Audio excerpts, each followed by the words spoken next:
All right, today we're jumping into the story of a secret society that, in just a handful of years, managed to completely rewrite the rules of magic for the modern world. We're talking about the Hermetic Order of the Golden Dawn. And that's really the big question, isn't it? We're going to unpack how this incredible mix of deep scholarship, powerful ritual, and yes, a little bit of old-fashioned forgery created one of the most influential occult groups in history. So to get this, you have to picture the time. We're in late 19th century Victorian England. It's the age of the steam engine, of rigid social rules. But just under the surface, there was this deep spiritual hunger growing. Think about it. In an era where science seemed to be explaining everything, a lot of very smart people felt like the world had lost its magic. And so, in 1888, the Hermetic Order of the Golden Dawn comes along to bring it back, offering a systematic, almost academic way to learn the magical arts. So who was behind this whole thing? It was these three brilliant, high-ranking Freemasons. You had Westcott, the coroner, who was the ultimate organizer. You had Woodman, a respected Masonic leader who gave the project instant credibility. And then you had S.L. MacGregor Mathers, the eccentric scholar and ritualist who really became its mystical engine. And the entire basis for their new magical system, it all came from this, the cipher manuscripts.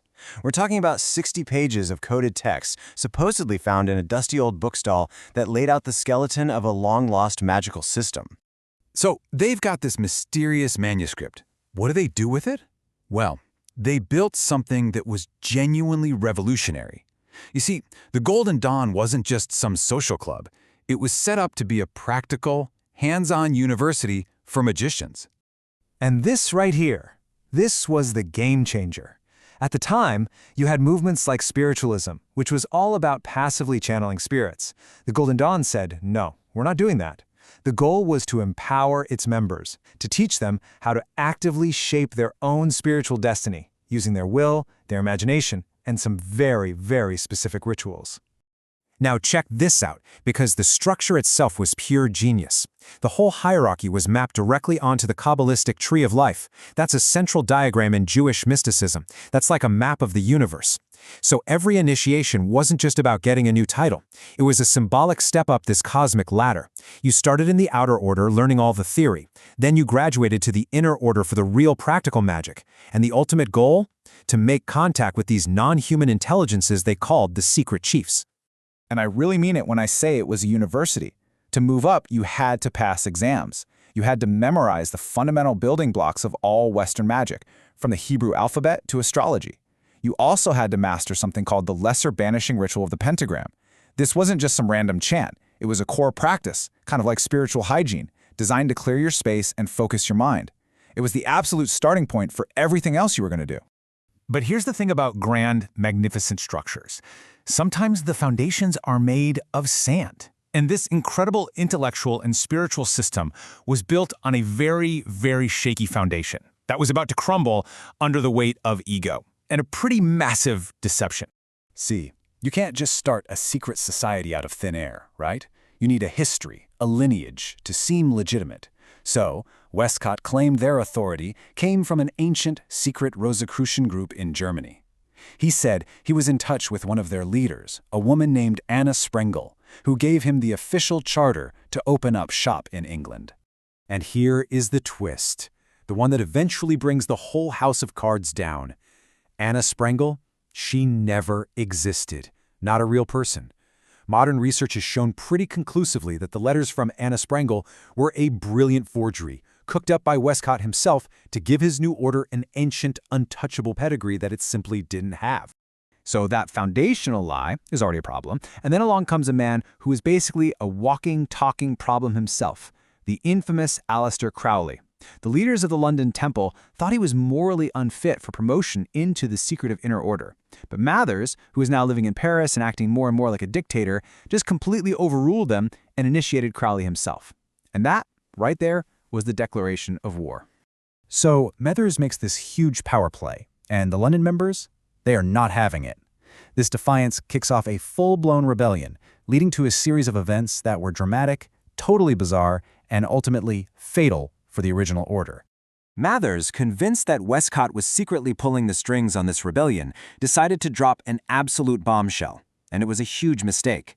He sent a letter to the London members revealing the Order's biggest secret, that Anna Sprengel was a fake invented by Westcott. In one move, trying to discredit his rival, he completely destroyed the legitimacy of the entire Order. And all this chaos culminates in what has to be one of the weirdest events in occult history, the so-called Battle of Blythe Road. Mather sends Crowley, dressed in a black Egyptian mask and a kilt, no less, to take over the London headquarters. But the other side, led by the famous poet W.B. Yeats, they didn't fight back with magic. Nope, they just called the cops. So the Order is just shattered. It's an absolute mess. But here's the crazy part. The ultimate paradox? That spectacular implosion is the very thing that ensured its teachings would not only survive, but spread all over the world. With the whole thing falling apart, those oaths of secrecy started to feel, well, a little less important. Eventually, a later member named Israel Regardie decided that the teachings were just too important to be lost forever. He broke his vows and published everything, every ritual, every lecture, every secret. The magic of the Golden Dawn was officially out in the wild. So, after the dust settled, the original Order split into these main groups, and each one carried a piece of the legacy forward. The biggest one, Stella Matutina, had Yeats and tried to keep the original magical work going.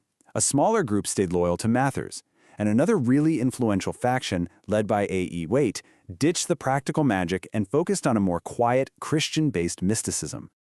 So, how do we even begin to measure the legacy of a failed secret society? Well, in this case, we can actually start with one single, staggering number. That number refers to the Rider-Waite-Smith Tarot deck. You've seen it everywhere.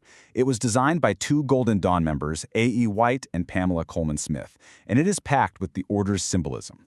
It's the most famous tarot deck on Earth, but the influence goes so much deeper. The basic rituals of modern Wicca, tons of 20th century fantasy literature, and pretty much all modern Western magic today, they all owe a massive debt to the curriculum that was put together by this one small, short-lived group. Which brings us right back to the beginning, but with a whole lot more context.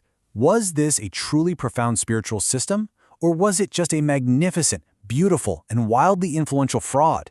The story of the Golden Dawn proves that sometimes, even a key that you know is fake can still unlock a very, very real door.